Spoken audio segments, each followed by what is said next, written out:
Beralih ke informasi lainnya, pemirsa, pemerintah Kabupaten Minahasa Utara melalui Dinas Kesehatan bakal menjadikan 13 puskesmas di Bumi Tonsel sebagai Badan Layanan Umum Daerah atau BLUD.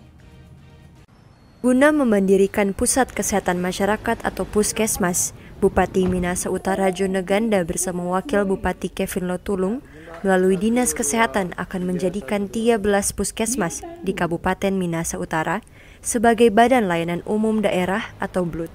BLUD merupakan bagian dari perangkat pemerintah daerah dengan status hukum tidak terpisah dari pemerintah daerah, di mana puskesmas BLUD akan lebih mandiri dan pelayanan serta fasilitas akan serupa dengan rumah sakit. Pola keuangan puskesmas BLUD memberikan fleksibilitas berupa kebebasan untuk menerapkan praktik bisnis yang sehat guna meningkatkan pelayanan kepada masyarakat. Kepala Dinas Kesehatan Minut Dr. Stella Safitri pun mengakui pihaknya sementara mempersiapkan Kabupaten Minut untuk menuju Puskesmas BLUD tahun 2024. Jadi lebih dulu di Kabupaten Minahasa Utara, kenapa tidak misalnya?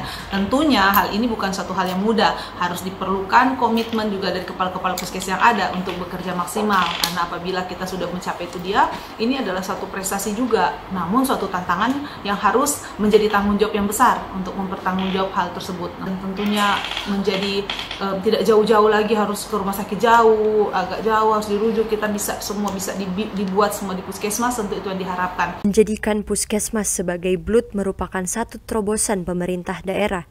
Jika tercapai, nantinya Minahasa Utara akan menjadi kabupaten kota pertama di Sulawesi Utara yang menerapkan pola pengelolaan berbasis BLUD pada puskesmas. Brian Umboh melaporkan untuk Kawanua TV.